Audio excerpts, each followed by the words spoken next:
Joy Reid's gone. She's donezo. She's joyless, and we've got all the tears from her final performance there at MSNBC. Plus, Megyn Kelly reacts. Don Lemon reacts to Megyn Kelly, and well, it's just a whole react fest. We'll get to it.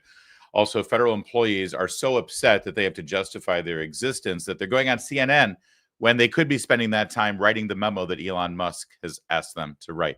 We'll tell you all about the latest Doge insanity. Also, we've got a breaking story about the IRS. One individual didn't just leak Donald Trump's tax returns. Looks like he leaked like hundreds of thousands of tax returns, and he got a slap on the wrist. Dan Crenshaw wants to kill Tucker Carlson. Was that hyperbole, or is he a little deranged? We'll get into the details of that. And, well, and that's enough, isn't it? We got a lot ahead of us. My name's Larry O'Connor. Oh, wait a minute. We're brought to you by Birch Gold. My name's Larry O'Connor. You can call me Larry.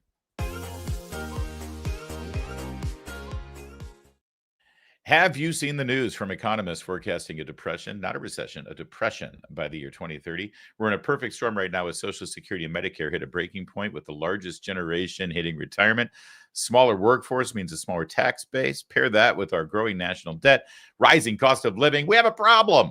So what are you doing right now to protect your family for the future?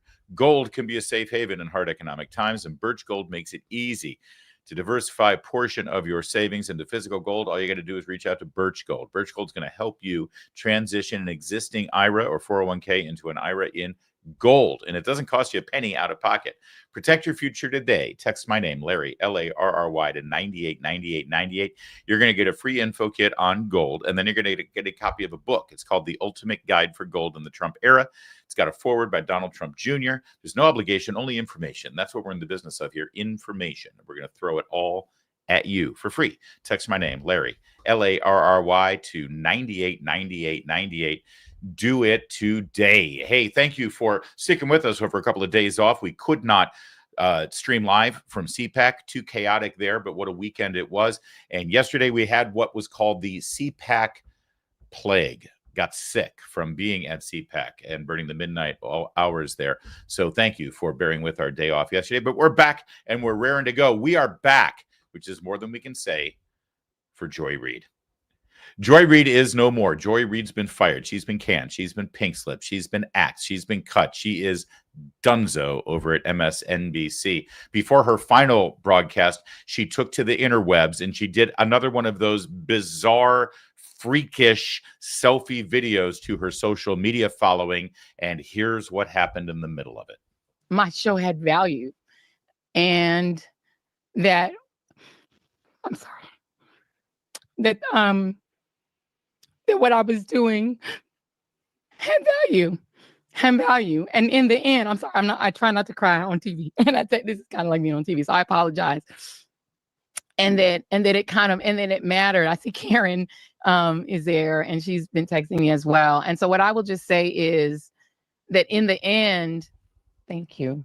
Where I land is that the moment of guilt that I felt, that I went hard on so many issues, whether it was the Black Lives Matter issues of a young baby or a mom or a dad that was killed, or when we opened up people's eyes to the fact that Asian Americans were being targeted and not just Black folks, or went hard for immigrants who've done nothing but come to this country like my parents did and try to make a life and defended them. Or whether we've talked about what the president is doing that is subversive to the Constitution, that is injurious to our liberty, defending books that people find inconvenient, that Nicole Hannah-Jones put into our spirit, that we need to understand 1619 as the real founding of this country, whether it's talking about any of these issues. And yes, whether it's talking about Gaza and the fact that we as the American people have a right to object, to little babies being bombed. And where I come down on that is I'm not sorry. I am not sorry that I stood up for those things, because those things are of God. And I'm a church girl too. And those are the things that I was taught were of God. And so I'm not sorry. I'm just proud of my show. She should be proud of that show. She just described a show that is carbon copy exactly the same across the board at MSNBC and at CNN and every other broadcast network. She was expendable. She brought no value to that network. But to stand up there and suggest that she got fired because she was courageous, because she told BLM stories and Gaza stories. Let me tell you something, Joy Reid. That's what kept you on the air. The fact that you did BLM stories, or may I just say the BLM movement is what kept you on the air. MSNBC could have fired you and should have fired you years ago because it was just a bad show, but they were terrified to do so because they didn't want you to show up on their front lawn with a megaphone screaming that you were racist, which you're basically doing now, and you're having your colleagues do the same thing. It's actually rather pathetic.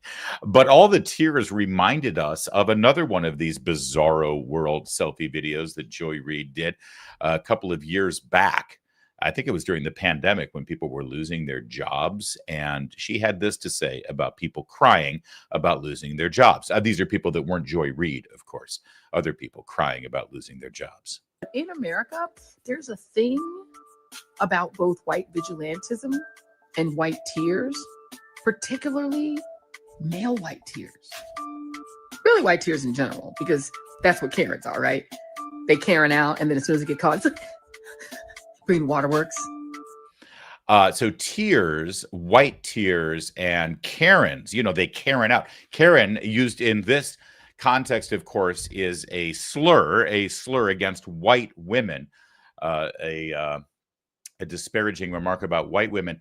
Tears, white tears, Karen tears. Can we go back to yesterday's self-indulgent video again? What did I miss here? And in the end, I'm sorry, I try not to cry on TV. And I think this is kind of like me on TV, so I apologize. And then it mattered. I see Karen is there, and she's been texting me as well. And so what I will just say, her friend Karen. Tears, Karen, Karening out, doing a Karen. I wonder what color Karen is. I want to know what race Karen is. Not that I care about race, but Joy Reid cares about race a whole lot. Joy Reid is gone, but her legend lives on.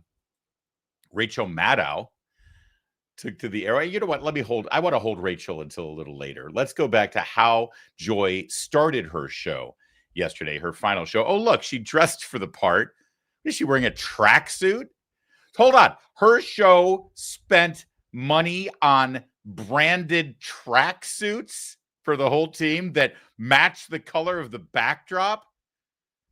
What's the budget over there? We barely have Larry mugs. Where's my Larry mug? They got branded tracksuits. All right. How'd the show go? Let's see how she's starting it. She's going out with a bang. Let's see what she decided to emphasize here for her final word on MSNBC. And tonight, with what I think is the question. When you are in the midst of a crisis, and specifically a crisis of democracy, how do you resist? When fascism isn't just coming, it's already here. So what, if anything, can you do about it?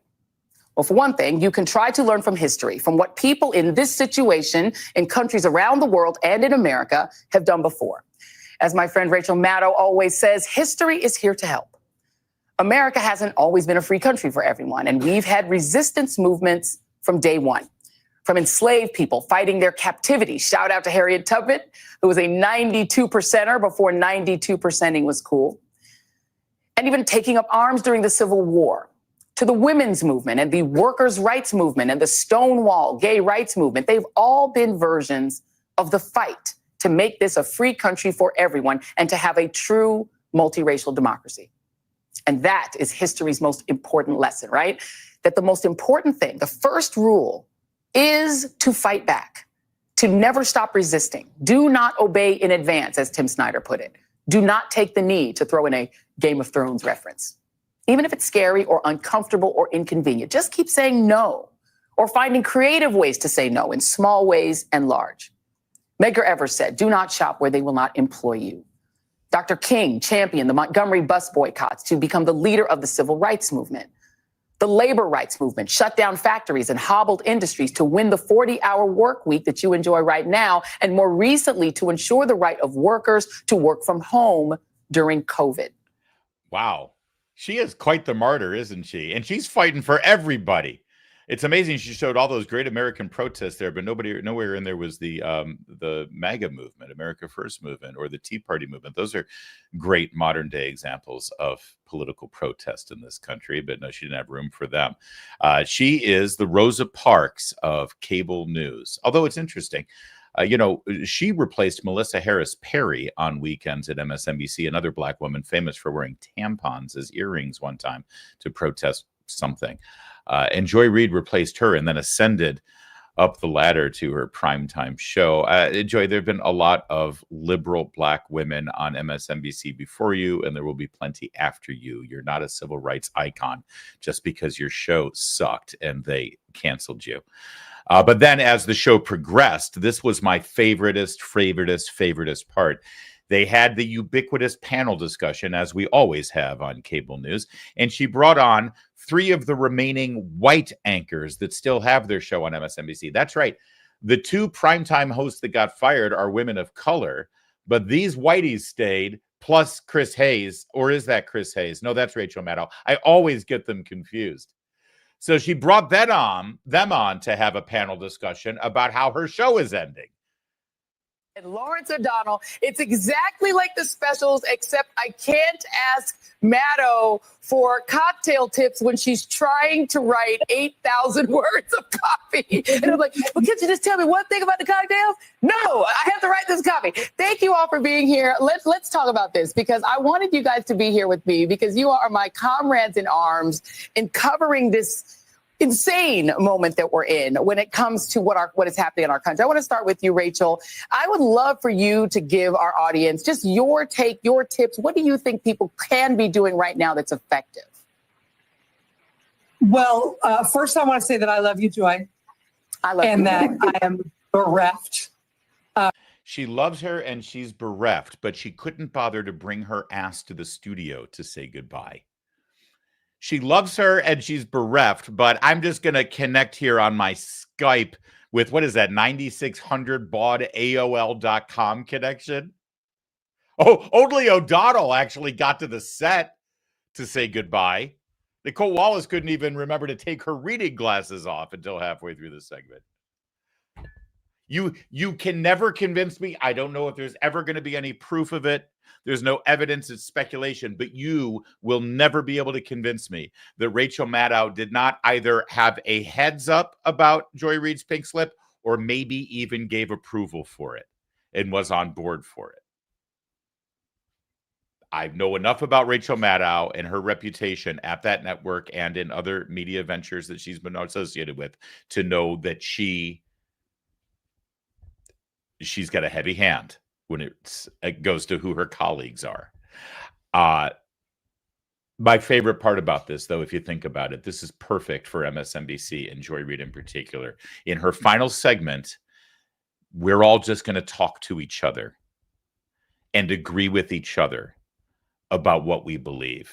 No dissenting voices needed. In fact, we're not even going to bring an analyst or a politician or a guest of any sort. We'll just keep it right here with our little family of paid employees at MSNBC. We'll have a conversation amongst ourselves. Oh, is the audience still there? Do we care about you? No, we don't. We don't give a about you or your politics or your beliefs or how you vote.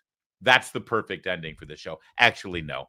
This is the perfect ending for the Joy Reid Show. Shout out to our amazing readers, our audience. I just love running into y'all in the airport, on these streets, and on social media. I could not love or appreciate you more.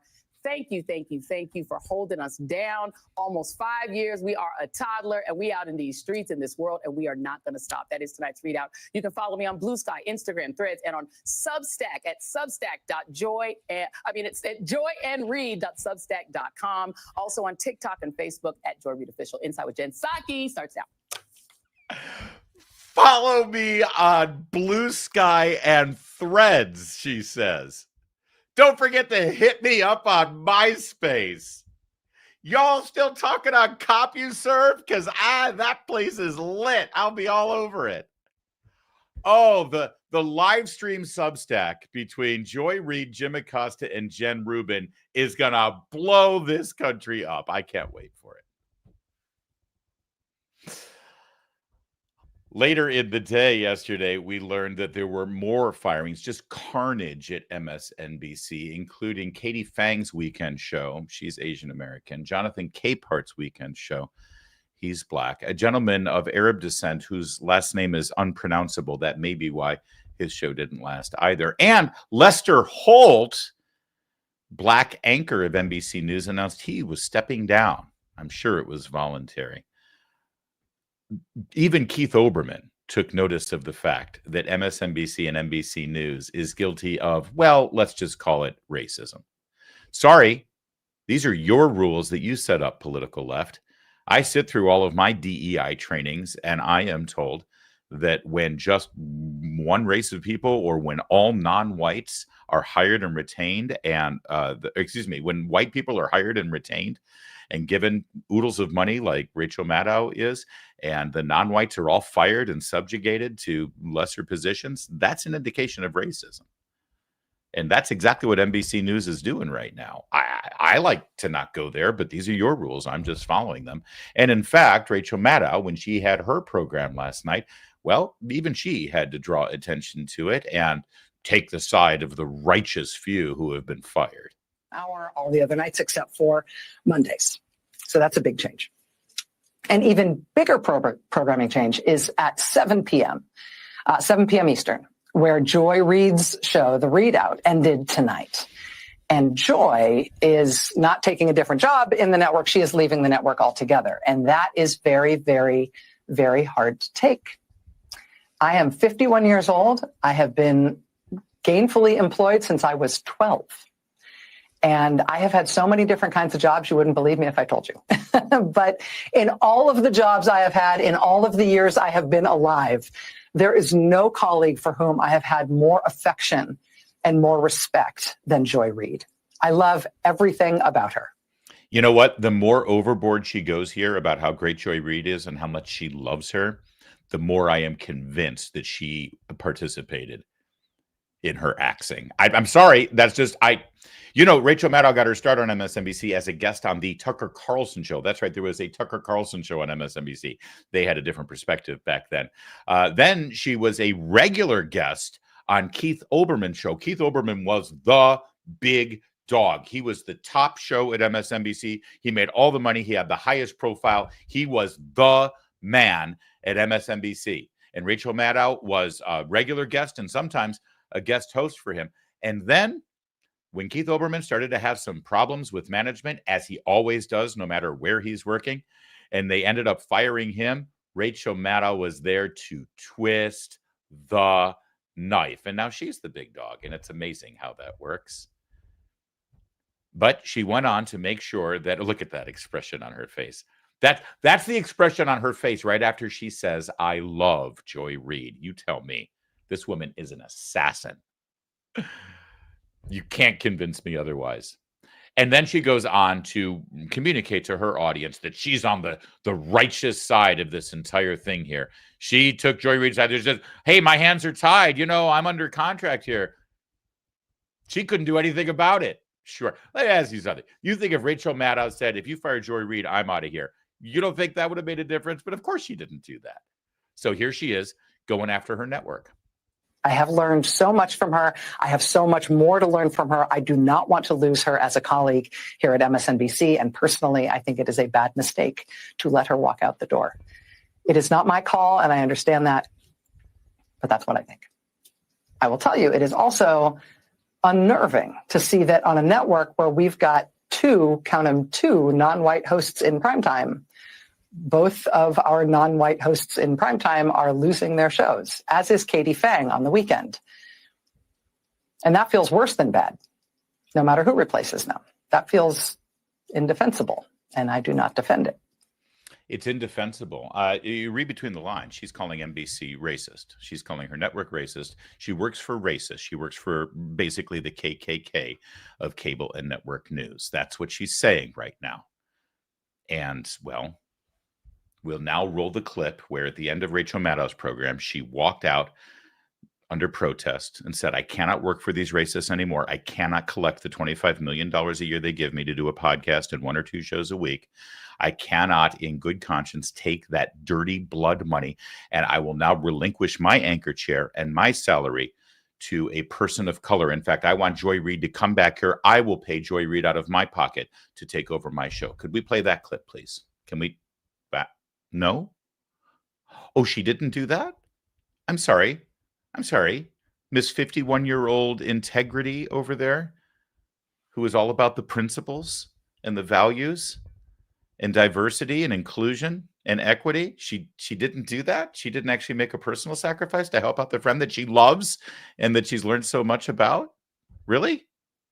That's weird. It's almost like she's a two-faced hypocrite. Almost.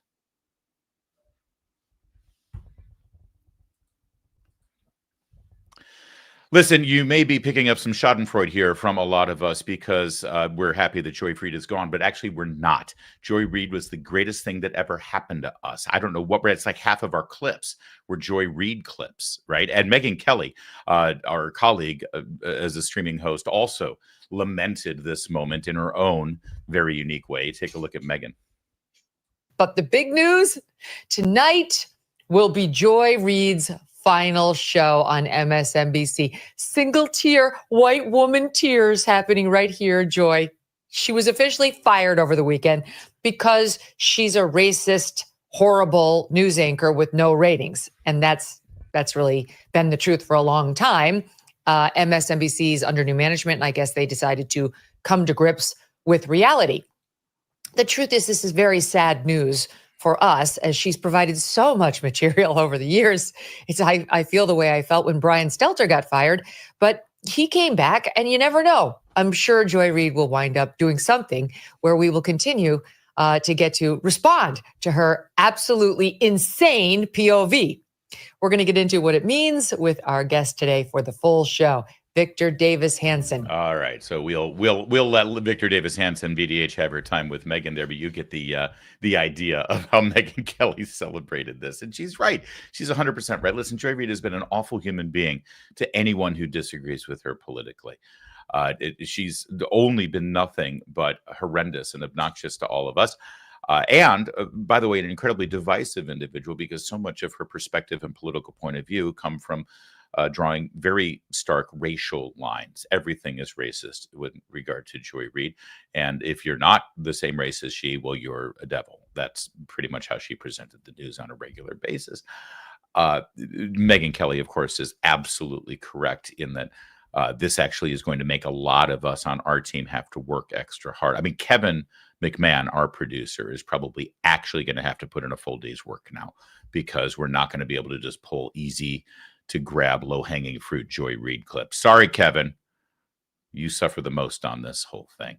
But Don Lemon has his own podcast. You know, he's been fired from CNN. He's put together his own streaming show. Not quite the same production quality as Megyn Kelly, is it? Megyn Kelly is in a legitimate, beautiful studio, and Don Lemon is in, well, what appears to be a studio apartment. But he's got a little bit of a following still, I suppose, and he wanted to comment back to Megyn Kelly about her reaction to Joy Reid. Let's see what Don has to say. So let me just say to Megyn Kelly, in my 30-some years as a journalist and my 50-some years as a person of color, go fuck yourself. Okay?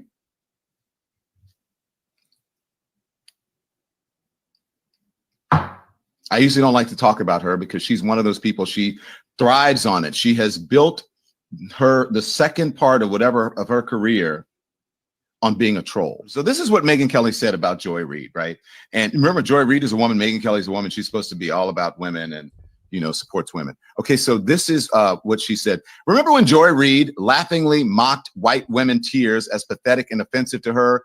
Who's crying now, Joy? Good riddance to the absolute worst person on television, and shame on NBC for letting it go on this long. And she has a, you know, she is an axe to grind when it comes to MSNBC. And also, she, this whole, she's racist, right?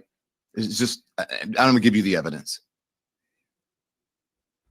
supposedly learned from it and then spent every day after apologizing for it and being fired for it, then spent every day proving the point that she is a racist. And not very supportive of women. If you look, all you have to do, the evidence is in her Google search and what she says about women and how she calls them out all the time.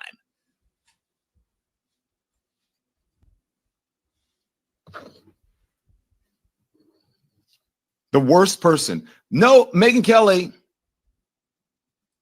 The worst person on television was fired from NBC in the Today Show a few years ago, and that's Megyn Kelly. That's the worst person who's not on television anymore, is you.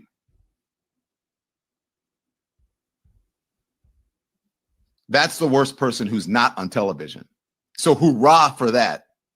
NBC did something good with that. Should I incorporate longer dramatic pauses like Don Lemon does, Kevin? That's quite a delivery. I'll be honest, I've never seen Don Lemon's show until now, and it looks oddly familiar, actually. Except that we actually have a set in a studio as well. So Don Lemon, by the way, didn't bother to inform his audience the circumstances under which Megyn Kelly was let go by NBC News. He just repeated over and over again that she's a racist, she's a racist, she's a racist. I'll inform you because I have respect for you. Megyn Kelly did a segment on the controversy over white people wearing blackface for Halloween costumes and theater productions and what have you. And of course, she gave examples like Pierre Trudeau wearing blackface and Joy Behar wearing blackface and, other left-leaning liberal actors who have worn blackface for various reasons. And she said, I don't understand what's so bad about this. What is so, insulting about this, especially if it's not done in the spirit of mocking or making fun of. And again, I don't want to open up the whole controversy over blackface, but that was it. That was it. You know why Megyn Kelly really got fired? It wasn't because of that segment about blackface, and it wasn't about being racist. It was because she originally worked for Fox News. She had a track record of being conservatives. And even though at the time, by the way, she was anti-Trump, which made her welcome property over at NBC News, despite being anti-Trump, she still was very conservative at that time. And she presented conservative ideas in a way that people at NBC News got triggered over. And that's why she got fired. But see, here's what's interesting. Megyn Kelly got let go from NBC News, and NBC News paid off the balance of her contract. It was $30 million. And NBC News figured Megyn Kelly was done. We'll never see her again. She's got her money. ABC and CBS ain't going to hire her after being damaged goods here by being called a racist by her colleagues.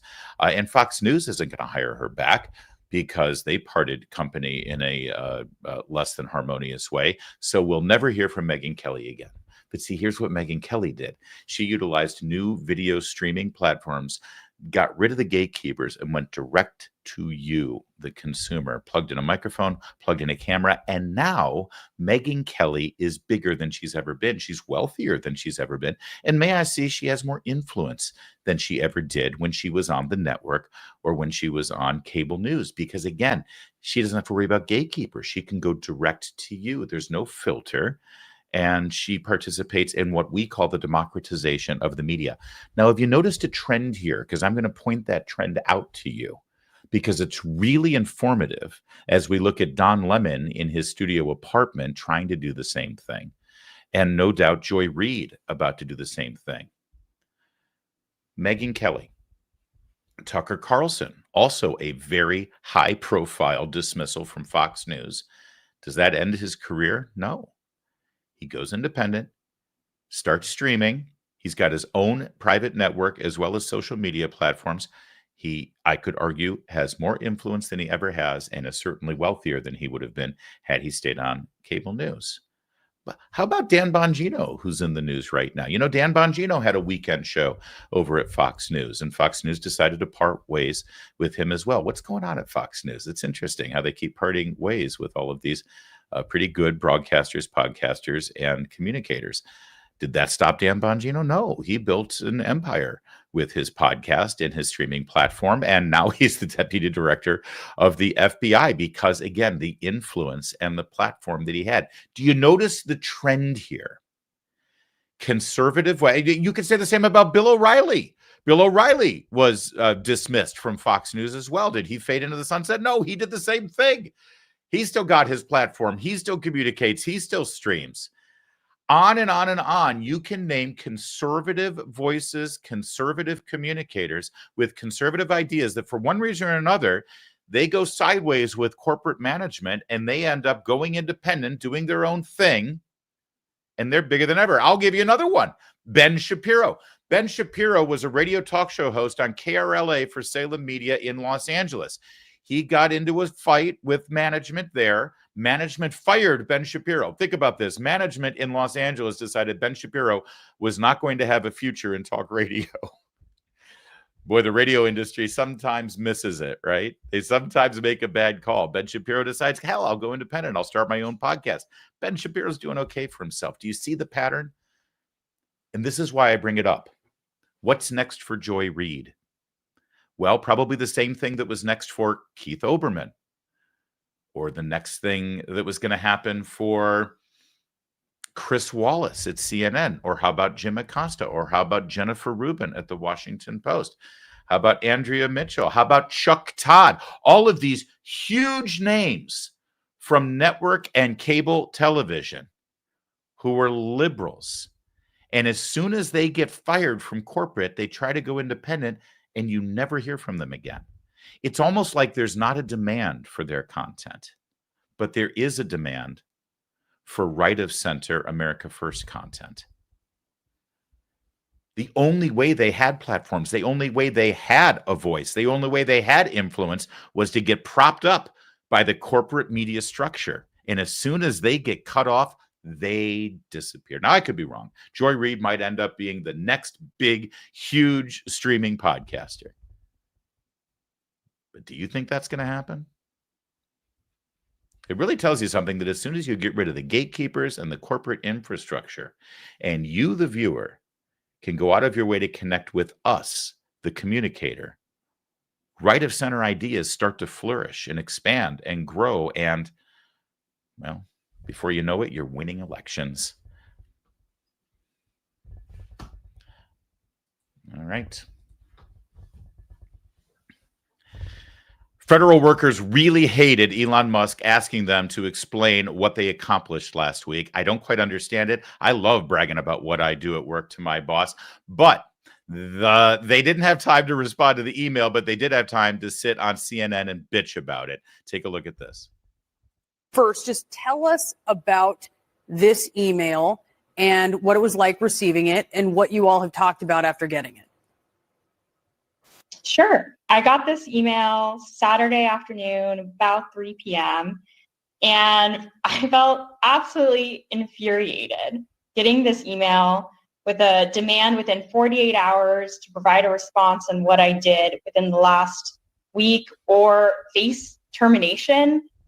This is clearly an attempt from Elon Musk to harass and bully and intimidate the federal workforce, which is part of his broader plan to gut the federal workforce and privatize public sector services to ensure that corporations like his own can get more profit. And that makes me really angry, my coworkers as well.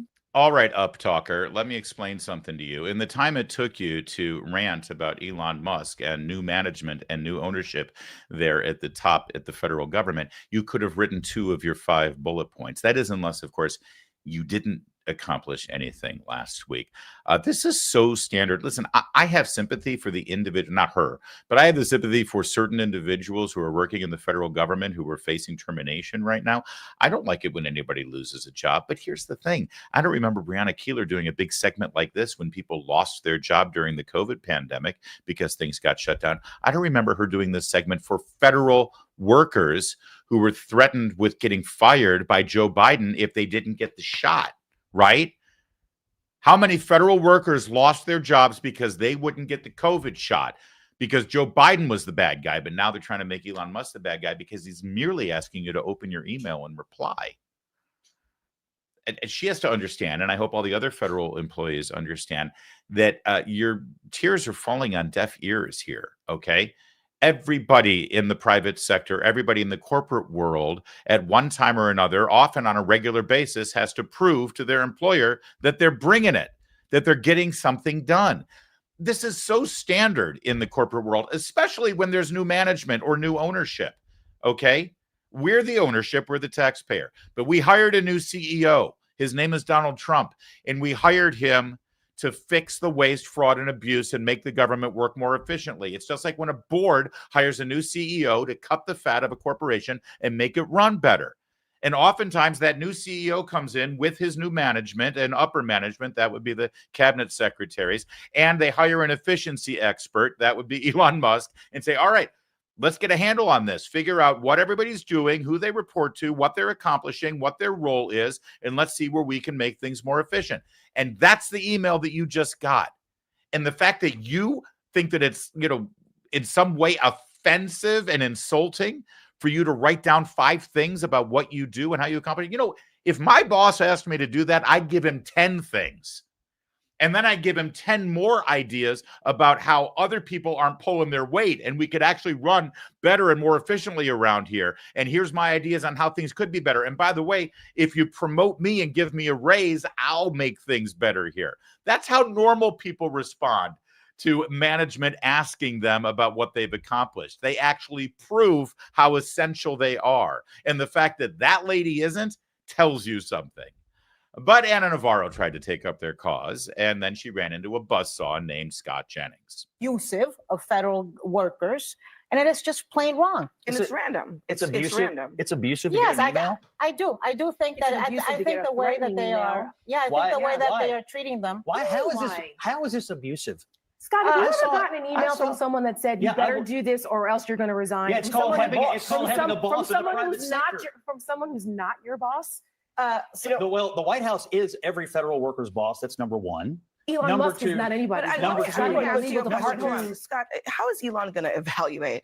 I mean, how is he going to evaluate the work of thousands of federal employees when he has no idea what he's they do? Not. The test was, are you even paying attention to your email? Are you even at your terminal? Some federal workers, he sent it on a weekend. Some federal workers do not have access to their emails on the weekends. They just don't. Did they go to work today? I mean, look, the amount of outrage, melting down, and sort of outpouring of emotion over this ought to tell you everything you need to know. We had a lady on CNN today, a supposed federal worker, who said she was infuriated by getting this email. She had time to go on CNN, but she didn't have time to send a 30-second email saying, well, here's what I was working on last week.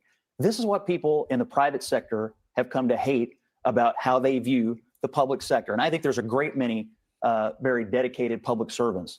But you said, it's about control. Yes, it's about control, and it's about finding out who is actually at their job working and who isn't, and do we need all these people? That's exactly what this is about. And it's okay if it's about control, because guess what? We just hired these guys to be in control. The government workers and the government agencies are not supposed to be in control of the federal government. The head of the executive branch is supposed to be in control, and he should be able to run it as efficiently as he can. But for some reason, the Democrats have decided to draw the line on this. They hate DOGE, and they've erected DAGE. DAGE is Democrats Against Government Efficiency. They've isolated Elon Musk. They think that going after him personally is a great way to go. Let's try to divide him and Trump, and let's get them warring. It's not working, not in any way whatsoever.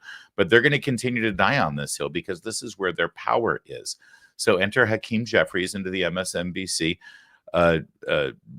echo chamber to raise the ante on this. This isn't just about the civil service. It's not just about the government and its services and helping the American people. No, this is civil war.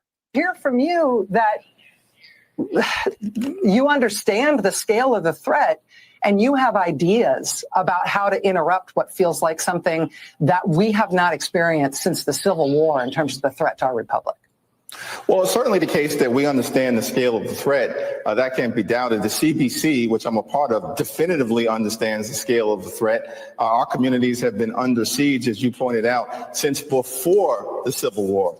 I'm a direct descendant of those very communities. So we understand the struggle, the history, the strength of people like John Lewis, which we're going to channel. That's my experience. What does this have to do with slavery?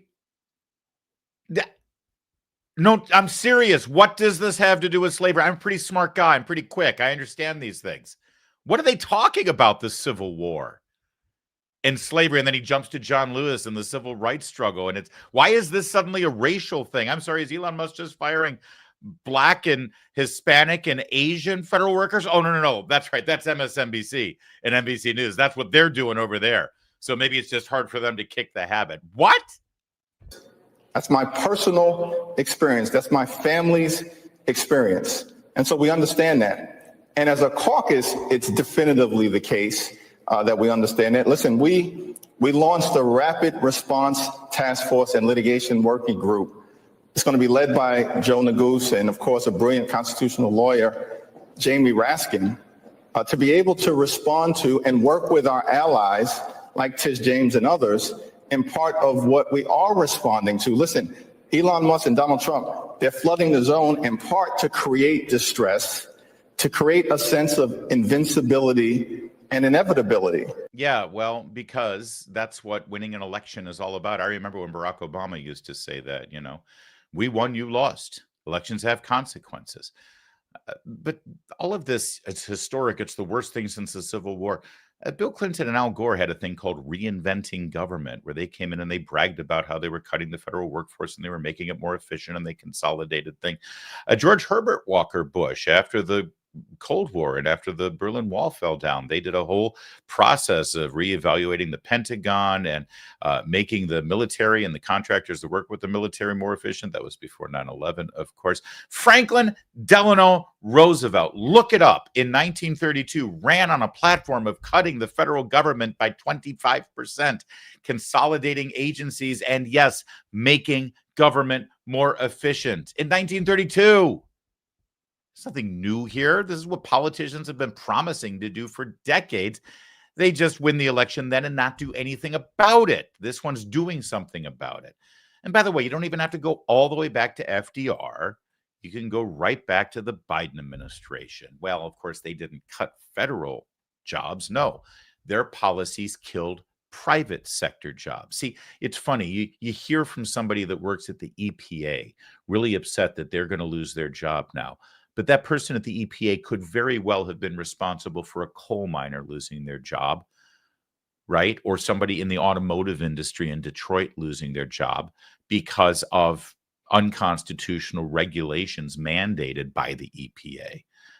So we're all weeping and they're all wringing their hands and they're having all of these cable news segments about the EPA guy, but they never said anything about the coal miner and they never said anything about the automotive worker. In fact, when Jen Psaki was asked about some of these jobs that were being eliminated because of this overreaching illegal regulations brought on by the administrative state, here's what Jen Psaki had to say. When is it that the Biden administration is going to let the thousands of fossil fuel industry workers, whether it's pipeline workers or construction workers, who are either out of work or will soon be out of work because of a Biden EO, when it is and where it is that they can go for their green job? And that is something the administration has promised. There is now a gap. So I'm just curious when that happens, when those people can count on that. Well, I'd certainly welcome you to present your data of all the thousands and thousands of people who won't be getting a green job. Maybe next time you're here, you can present that. But you said that they would be getting green jobs, so I'm just asking when that happens. Richard Trumka, who is a friend, longtime friend of Joe Biden, says about that day one Keystone EO, he says, I wish he, the president, had paired that more carefully with the thing that he did second by saying, here's where we are creating the jobs. So there's partial evidence from Richard Trumka. Well, you didn't include all of his interview. Would you like to include the rest? So how about this? The Laborers International Union of North America said the Keystone decision will cost 1,000 existing union jobs and 10,000 projected construction jobs. Well, what Mr. Trumka also indicated in the same interview was that President Biden has proposed a climate plan with transformative investments in infrastructure and laid out a plan that will not only create millions of good union jobs, but also help tackle the climate crisis. And as the president has indicated when he gave his primetime address to talk about the American Rescue Plan, he talked about his plans to also put forward a jobs plan in the weeks or months following. And he has every plan to do exactly that. But there are people living paycheck to paycheck. There are now people out of job once the keys. Yeah, and she didn't care. She was snarky, she was obnoxious, she was rude, and she was acting like there was no evidence that people lost jobs. Of course, people lost jobs, and no, the green jobs never materialized ever. Although one good news, she got a job. She got to leave that position at the podium as the press secretary for the White House and transition immediately to the anchor desk reading a teleprompter for a news outlet. She also kept her job. I guess technically she's a woman of color too over there at NBC, right? Because she's a redhead or something. Joe Biden himself used to use the learn to code language during the Obama administration when people lost jobs. In fact, he would brag about it. Here's one of those town halls where good old Joe really related in that personable, warm, and communicative way with people there who had just lost work. You miss this guy, don't you? I come from a family where, in an area where it's coal mining in Scranton. Anybody who could go down 300 to 3,000 feet in the mine, sure and hell can learn how to program as well. But we don't think of it that way. Even my liberal friends don't. The president asked me to get Detroit out of its problems. Remember, Detroit went bankrupt? And he gave me authority to do whatever I needed to do. So I set up with all the agencies. What is all the money out there Detroit could qualify for? They didn't ask for it. They didn't know how to get it. Didn't know how to get it. The end result was, not just because of me, but because of the team I put together, Detroit got out of bankruptcy, started to come back. We were able to provide everything from street lighting for them that they didn't know they could have, and to inner city rail, that because 60% of the people had jobs out of town, but only 60%. The people had jobs out of town, where most of them are now manufacturing jobs, didn't have vehicles to be able to get to work. So we put in a rail system. Anyway, make a long story short, things really started to move. And then we found out something interesting. Everybody, when things hit, went bankrupt. Everybody who had any talent in terms of technology left. Black, white, Hispanic, man, women. We didn't have anybody, not a joke, who could turn on the streetlights. You hear me? Not a joke. No one who knew how to turn on the sewer system, because it requires computer capability and programming capability. And so we went out and hired this outfit that the major corporations hire when they need IT. They went out into the neighborhoods. They found 54, happened to be all women, not by intention, mostly women of color with a few exceptions, ages 24 to 52 or 4. They went through a 19-week training program at the community college there, learning how to program. And I remember telling people this, and my liberal friends were saying, you can't expect them to be able to do that. Give me a break. I think that's my favorite part of that little moment, where he relays that the liberal friends of his said, you can't expect those people to do that, those people being women of color, to learn how to program. So there you go. Just learn how to code, learn how to program. Here's Joe Biden bragging about it. Sure, you lost your job in the automotive industry. Learn to code and you'll be able to turn the sewer on, because no one else was capable of doing it. It's amazing how the media covers these stories differently, isn't it? And when it's a federal worker who's lost their job for the first time in history, it appears, suddenly it's like the Civil War. But when you, in your private sector job, had to be canned because you didn't want to get the shot, or because of regulations brought on by the federal government that kills your job, or maybe you're just in a competitive environment and you got to excel and really, sort of prove your worth if you want to keep your job, well, there's no special panel discussions for you. It's almost like there's a double standard with the media. It's almost like there's a double standard in Washington, D.C.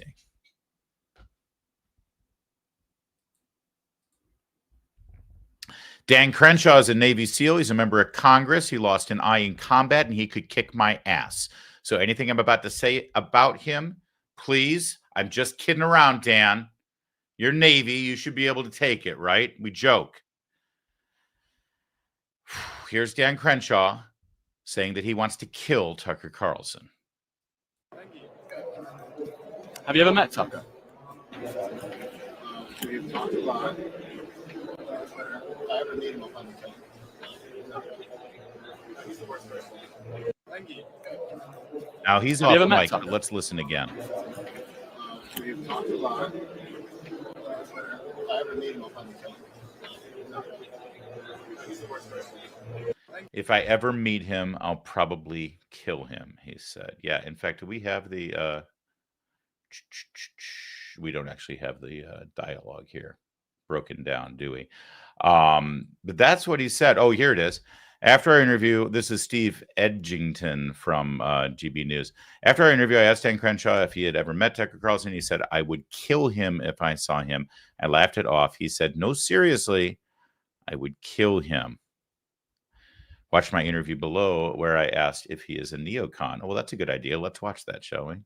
Just coming back to this $100 billion to Ukraine, I know that people like Tucker Carlson would make the argument that there's a real opportunity cost there. You know, we could have spent that money on the border or fixing, you know, issues in America. Yeah. What do you make of that argument that all this money could have been spent to help Americans, and not Ukrainians? Well, you can walk and chew bubblegum at the same time. You know, we spend 75-80% of our budget on a welfare state in America, on Social Security, Medicare, and Medicaid. I would love to ask Tucker what he thinks that $100 billion should be spent on, and if he would vote for it as a conservative. Tucker doesn't know what he's talking about. You know, Tucker likes to visit Moscow and talk about how great the grocery stores are. So I don't really take his advice very seriously. Just coming back. Man. So that got real, didn't it? Yeah, it's not usual that a sitting member of Congress or any elected official for that matter threatens to kill Tucker Carlson. Now, a lot of people are like, wow, that seems really, you know, extreme, right? And half the people who see this say, well, that's just crazy rhetoric and he's being hyperbolic. It doesn't really mean he wants to kill Tucker Carlson. The other half of the people look at him and say, well, here's the thing. He could kill him because he's a freaking Navy SEAL. And maybe if you're a Navy SEAL and we know that your job was to kill people, the bad guys, but still, you know, a thing or two about killing people. If that's the case, maybe you shouldn't even joke about such things, right? Because it's pretty easy to take you seriously. The fact is, right now, Congressman Crenshaw of Texas is a major proponent of continuing the war effort between Russia and Ukraine and the United States, sending arms and sending aid to continue that war effort and defend Ukraine because he wants Ukraine to prevail and he wants Moscow to lose. And anybody who suggests that that's not a good idea tends to get in Crenshaw's crosshairs, rhetorically speaking.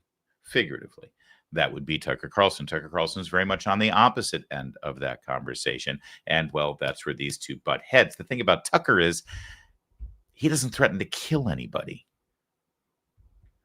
even jokingly. And Tucker likes to joke, but that's something he wouldn't joke about. Dan Crenshaw, sitting member of Congress and literally a guy who's been trained to kill people, he jokes about it, I guess. That's just weird. And it's probably not right. Congresswoman Marjorie Taylor Greene, fellow Republican of Dan Crenshaw, saw this and tagged Crenshaw on X, the Everything app, and said, did you threaten to kill my friend Tucker Carlson?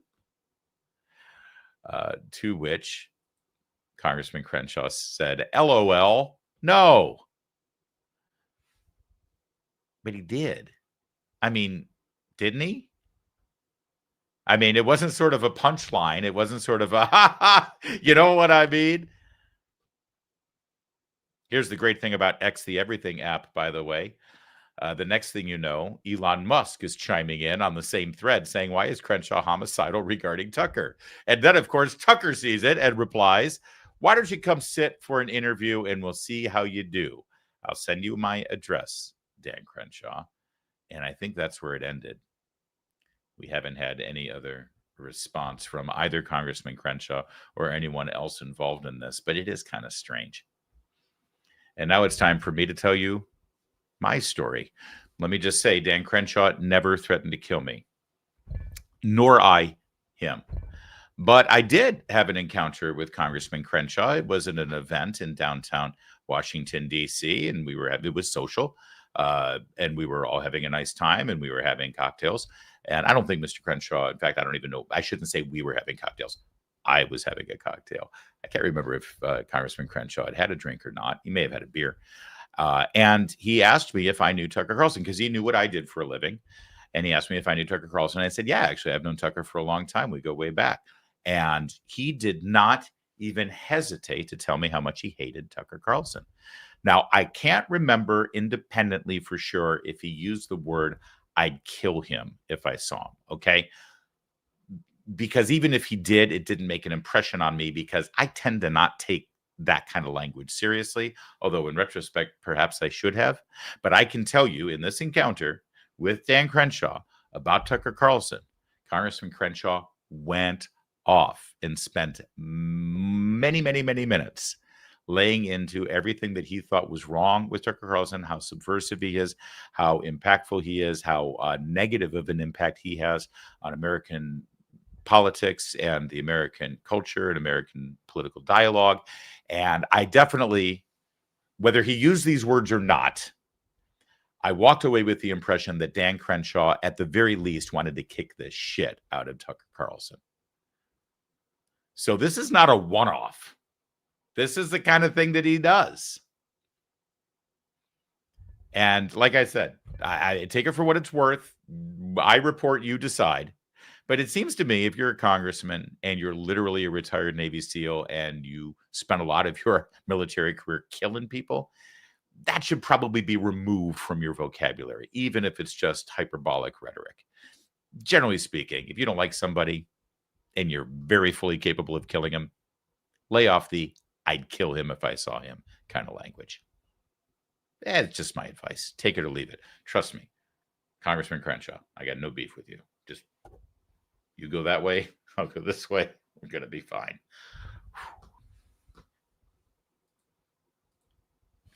An insane story broke just before we went on the air here from the House Judiciary Committee, chaired by Congressman Jim Jordan of Ohio. Let's take a look at this. New disclosure reveals that the Biden IRS leaked taxpayer information of over 405,000 Americans, including President Trump's.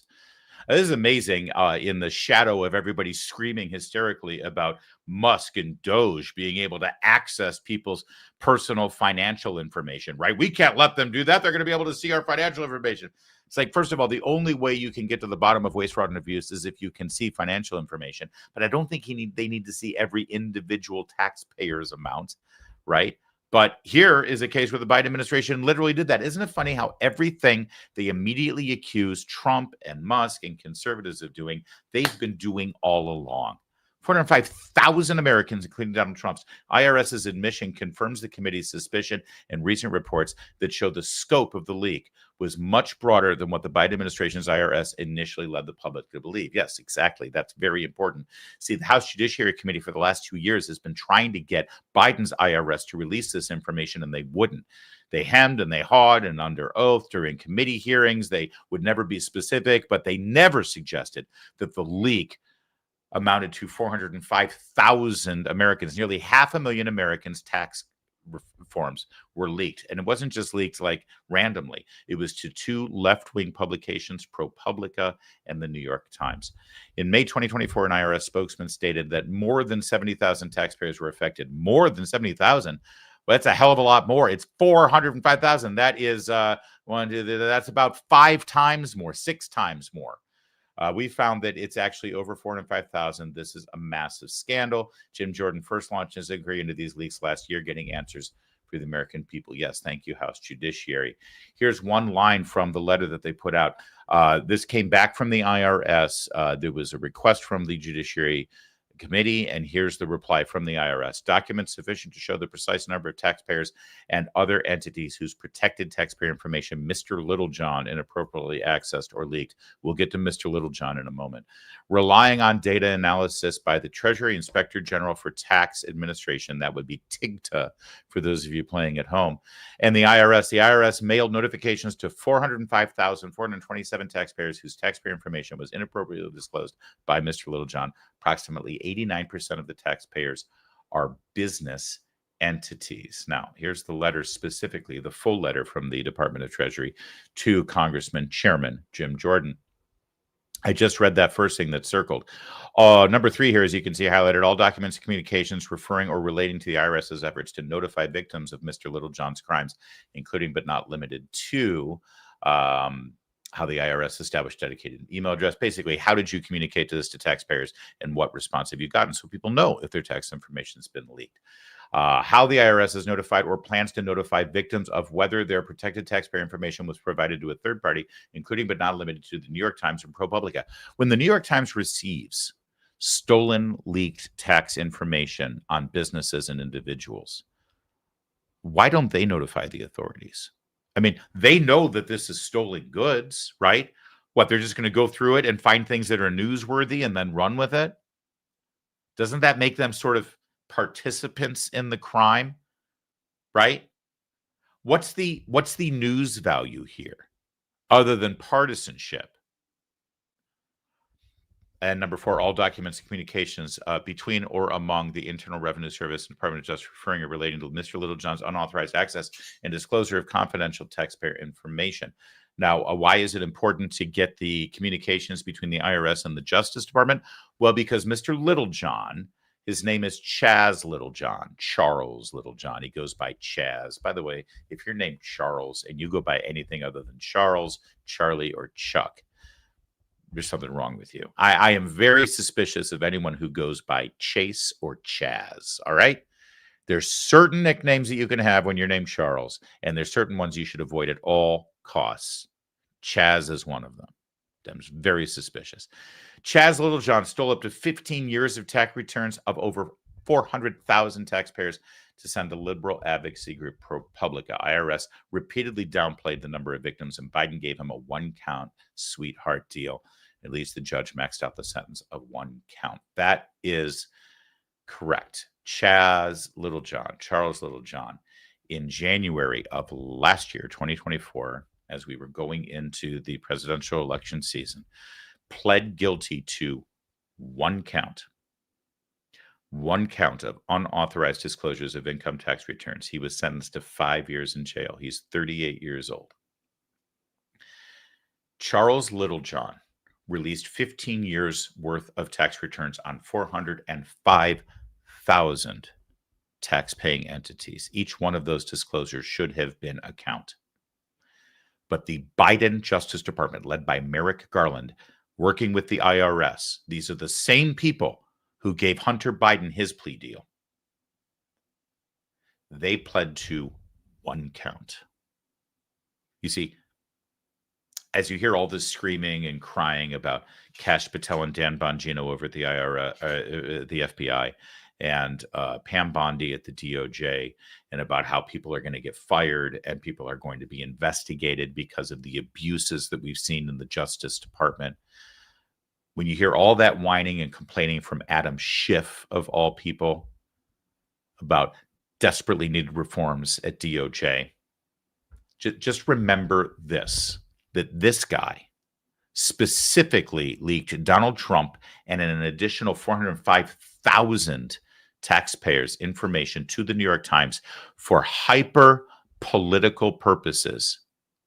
And he pled down to 1 count. The Justice Department sentenced him to 1 count. The judge did give him 5 years, but it was 1 count. And then for the rest of the year, as the Justice Department, in their oversight capacity in the House of Representatives, kept asking Biden's IRS to disclose the full extent of this crime, the best they could say was that it affected at least 70,000 taxpayers. It was 405,000, and we're only learning it now, 30 days into the Trump administration. They knew, and they covered it up. And the Justice Department knew, and they gave this guy a sweetheart deal just to shut him up. And he's not even going to serve the full 5 years.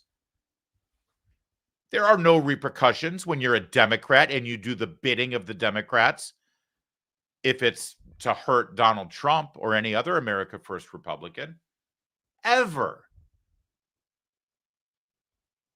And this isn't the first time the IRS has been used as a weapon. This is why so many of us were screaming about 80,000 new IRS agents, all able to walk around with a gun to go after your personal finances. Because the more people that work at the IRS, the more it will be used as a weapon against innocent Americans. We've seen this story play out before. During the Obama administration, the IRS purposely halted or at the very least slow-walked nonprofit tax-exempt status applications for political action committees if those committees had the name Patriot in them, or Liberty, or Freedom, because the IRS believed that if you are a nonprofit tax-exempt political action committee using words like freedom, liberty, and patriot, you must be conservative. Because you know what? They're right. We conservatives actually hold patriotism, liberty, and freedom as important principles and values. So if you've got that name, you must be conservative. Thanks for conceding that point, Democrats.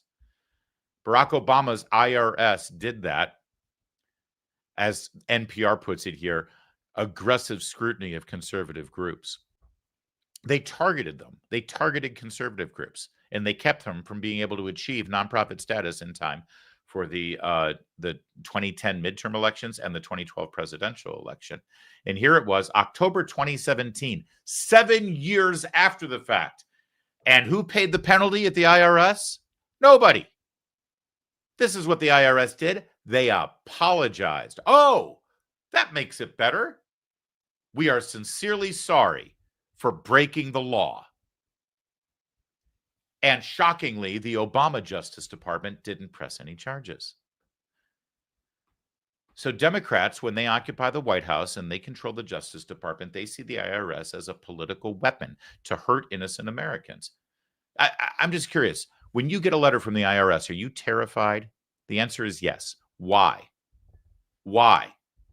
Because you know the IRS can hurt you, cause you severe pain, and Democrats use that fear.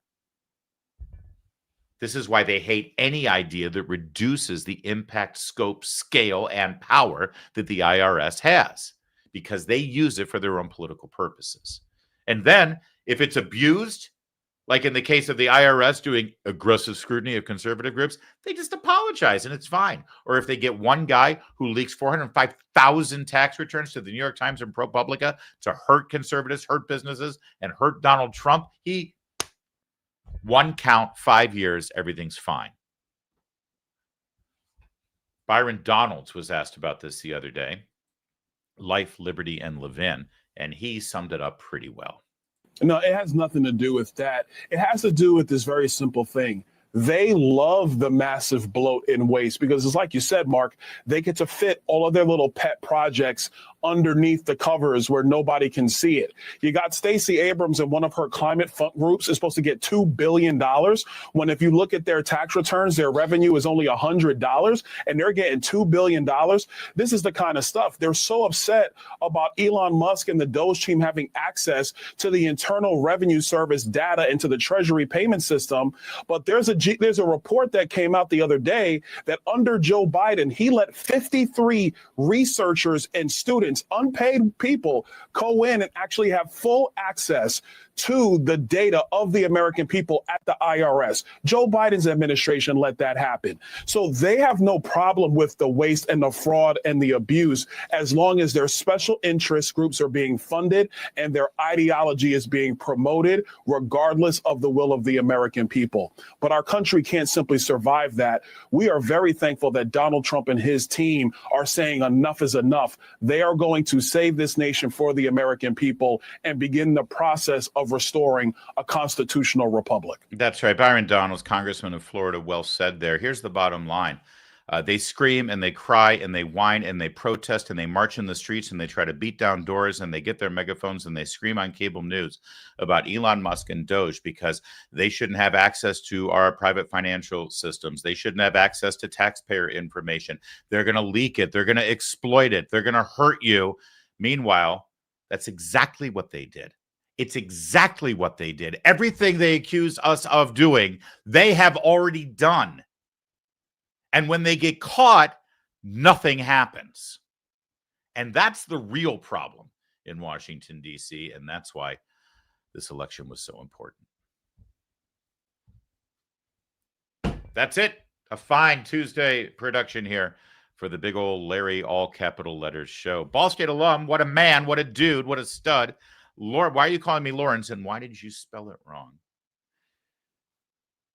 We know what you're doing. You're a Larry. Oh, you're talking about Lawrence O'Donnell. That's right. That's right. I used to go on that diatribe. And yeah, this is similar to my Chas and Chase problem with people named Charles. If you go by the name Lawrence, you're an idiot. I'm sorry. And I had to stop there because I want to know if there's is there any like person that I like or know that goes by the name Lawrence? I mean, by the way, even Laurence Olivier, that was his stage name. That was like his proper name because he was a Brit, but all of his friends called him Larry. Okay. Lawrences are nobody. I know this. I'm a Lawrence. All right. And for a little while there, when I was a pretentious little punk in my 20s, when I worked in the theater business, my business card said Lawrence O'Connor. I don't know what the hell I was doing. But I never asked anyone to call me Lawrence. I just had that on my business card. But I'm Larry. Everybody knows it. You're a Larry, right? No little kid named Lawrence is running around the playground with his friends saying, hey, Lawrence, want to play Cowboys and Indians? Hey, Lawrence, let's get good guy, bad guy. Do they do that on the playground anymore? Hey, Lawrence, you want to play second base? It's Larry. You're a Larry. It's Larry O'Donnell, you pretentious prig. Thanks, Ball State. It's been a while since I've gone after that. Richard Murray with a $10 super chat. For 20 years in the Army Reserves, I was required to submit an OER support form at least once a year detailing my accomplishments for my rating period. Thank you. Most required 10 or 15 major accomplishments. Thank you, Richard. Whether you work for the government or work for the private sector, it really isn't burdensome to ask. And Elon Musk, we didn't include this in the segment because we already had a whole lot. But Elon Musk even replied and said, the actual challenge here was we wanted to see if people got the email, replied, wrote a few words, and hit send. It's not even what you write that's important. We just want to make sure you're reading your emails and you're responding. But you're right, Richard. I love the fact that the Democrats and the political left and the media are now at a place where they have to condemn the idea that a federal worker has to write down a few bullet points about what they accomplished last week. That's where we are. Thank you, Richard, and thank you for your service. I appreciate it. All right, that is it for today. Except for this. Kevin, are you okay, Kevin? I mentioned you a couple of times in the show when you did not reply, and it's like you're avoiding me.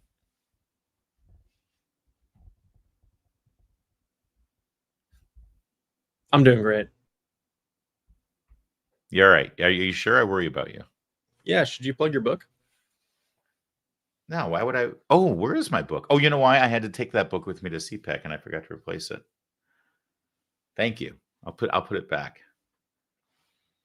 I have this book, my Ignatius Study Bible. Oh man, this is like a ton. It's beautiful though. I love the smell of a Bible leather. Have you gotten this yet? Have you gotten the Ignatius Study Bible yet, Kevin? Yeah, I have the hard copy. Oh, you do? I went for the leather because I like it. I want it to open flat, right? When I think it's too big for the soft. Really? Oh no, well you just don't put it on a bookshelf. You got to or lay it flat on a bookshelf or something. But that's the only book I have at my fingertips. I don't have my book. Oh, but guess what, Kevin? I'm working on a new book.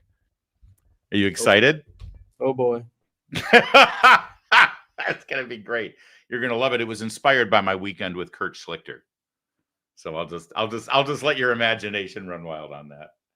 All right, that's it for today's show. Thank you for watching. Please like, please subscribe, and please share so that you can help us grow our audience. Really appreciate it. Every like, every time you hit that like button, an angel gets its wings. That's actually not theologically correct, but it's fun to say. Thank you for watching. We'll see you next time. It's time to go. My name's Larry O'Connor. You can call me Larry.